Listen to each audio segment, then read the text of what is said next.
Bom dia, boa tarde, boa noite a todos.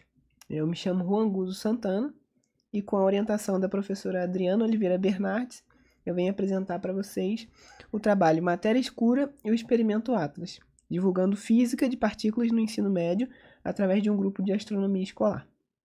Bom, vamos lá. Primeiro eu vou começar dando algumas características do Atlas, né, que é essencial para esse trabalho e para a detecção da matéria escura. O nome Atlas vem de uma sigla inglesa e significa o aparelho toroidal do LHC. Toroidal sendo o formato de rosquinha, né? Ele é um dos 7 detectores de partícula construído no LHC, lá na Suíça, e inicialmente ele foi usado para a detecção de partículas mais massivas, geradas nos experimentos feitos nele. O Atlas é um detector multiuso. O que quer dizer isso, né? Quando os feixes de prótons produzidos pelo acelerador interagem no centro do detector, uma série de partículas com uma ampla gama de energias vai ser produzida. Então é como se você estivesse pegando duas partículas, né, no caso, chocando elas e vários pedaços vão para tudo que é lado. E o Atlas ele não tem um foco específico, um tipo específico de partícula. Ele foi projetado para medir a maior gama possível de energias e, com isso, pretende-se que, seja qual for o processo produzido ou as partículas geradas nesse processo, o Atlas seja capaz de detectá-las e medir suas propriedades. Então, ele tem uma ampla gama de potências energéticas que ele consegue medir. Aqui tem uma representação gráfica, né, de como seria a disposição do Atlas lá no LHC. Aqui no meio, nessa meiuca aqui, seria onde colidem os prótons.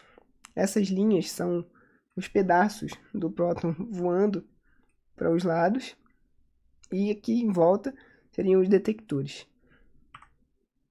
Bom, e agora falando um pouco sobre a constituição do nosso universo, para chegar na parte da matéria escura, né? O nosso universo é constituído principalmente de matéria normal, matéria escura e energia escura.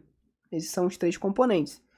As estrelas, as galáxias, os buracos negros, o sistema solar, todos os planetas que orbitam em volta dele, os asteroides, tudo que a gente consegue enxergar é formado por matéria normal.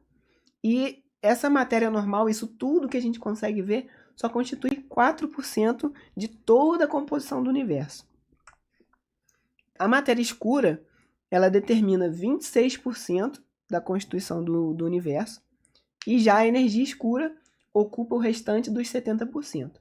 A energia escura a gente não vai aprofundar muito aqui nesse trabalho, mas essa é a porcentagem que ela faz parte. A matéria escura é essencial para a existência das galáxias, porque sem ela, a gravidade da matéria ordinária, essa que a gente consegue enxergar, não seria o suficiente para manter as galáxias coesas.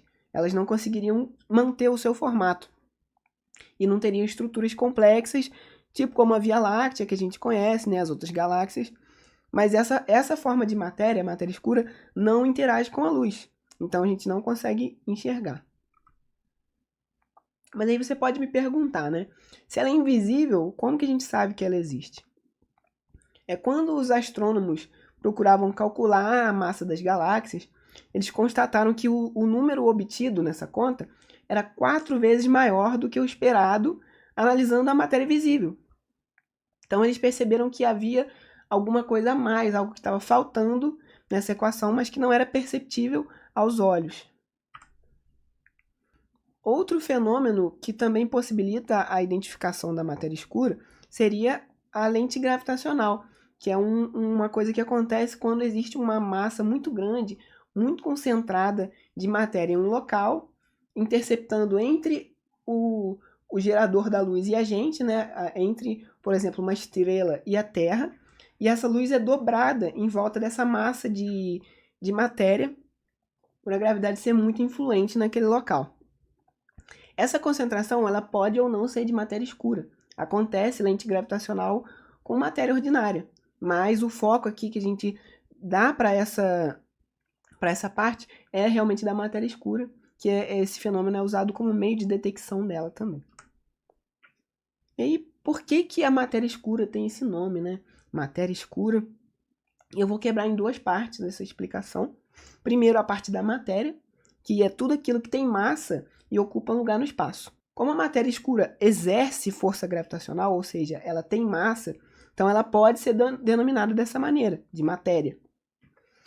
Já a parte da escura, algumas nomenclaturas chamam de matéria negra também. Ela se dá pela não interação dela com a radiação eletromagnética, ou seja, ela não reflete, não absorve e nem emite nenhuma onda do espectro eletromagnético, seja luz visível, raio-x, ondas de rádio, todas essas não entram em contato com a matéria escura. E aí, por isso, né, juntando esses dois, ela é matéria porque tem massa e ocupa um lugar no espaço, e é escura, barra negra, porque não interage com a luz. Tá, mas aonde que o Atlas entra nessa história, né? Acredita-se que em algumas configurações de colisão entre prótons pode ser gerado matéria escura artificial. Então é aí que o Atlas desempenha o seu papel. A matéria escura ela não pode ser detectável diretamente pelos instrumentos que a gente tem atualmente. Mas, na gênese artificial desse choque de prótons, a energia e as partículas geradas, elas são previstas e elas podem ser somadas para igualar a zero. Como se você pegasse, né, os vários pedacinhos das partículas que foram jogadas para todos os lados e juntasse de novo. Se você juntar esses pedaços, ele tem que formar a partícula novamente, ou as partículas, né, que colidiram. Só que a matéria escura ela não aciona os detectores do Atlas. Então a equação vai diferenciar do resultado esperado. Eles observam uma coisa com a colisão dos prótons e na hora de ver o resultado do Atlas, eles vão enxergar que faltam certos pedacinhos que não foram detectados. Como o Atlas, teoricamente, é um instrumento que mede todos os tipos de partículas geradas na colisão de prótons, ele tem uma gama ampla para poder detectar, a detecção da matéria escura seria feita por exclusão. E aquilo que passasse direto pelos detectores, muito provavelmente seria matéria escura.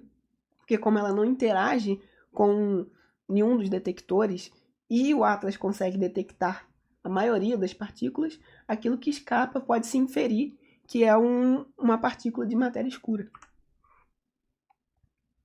Bom, e agora falando um pouco mais sobre a parte mais educacional do trabalho, né? Segundo pesquisas de Bernardes e Reis, elas apontam para a inclusão de exigências em habilidades relacionadas à astronomia e física moderna no currículo mínimo, mais recente no estado do Rio de Janeiro, aqui no Brasil. Essas exigências geram uma necessidade educacional de diversificar, né, de diferenciar e fortalecer o conhecimento dos alunos de formas variadas. Ou seja, a gente tem uma demanda para colocar várias óticas no ensino para os alunos para que eles tenham uma visão ampla daquilo que o currículo mínimo pede, que seria esses tópicos e habilidades relacionados à astronomia e à física moderna. Falando agora um pouco sobre o GASEC, muitos eventos escolares foram desenvolvidos no contexto desse grupo de astronomia do Colégio Estadual Canadá, ao longo de 10 anos, que é o grupo que eu fazia parte. E um deles é esse trabalho, o trabalho em questão, abordando tópicos relacionados e buscando desenvolver e aprimorar aquelas habilidades que são requeridas lá no currículo mínimo, desenvolver essas habilidades junto com os alunos e abordando de várias formas, né, de ângulos variados. Esse projeto em questão ele foi elaborado através do grupo de astronomia, o GASEC, e com a orientação de um professor, nós começamos, né, a realizar as pesquisas, as leituras online, e com o conhecimento que a gente adquiriu nessa pesquisa toda, nós condensamos e elaboramos esses slides e começamos a construção de uma maquete, que é a que está representada aqui na imagem. Nisso nós utilizamos explicações didáticas, imagens, ilustrações, juntamente com a demonstração em maquete do Atlas, para exemplificar graficamente a estrutura e o funcionamento do experimento. Está descrito aqui, né? Segundo Gomes, o uso de modelos físicos mostra uma ferramenta muito eficiente na compreensão espacial e na aprendizagem geral dos alunos.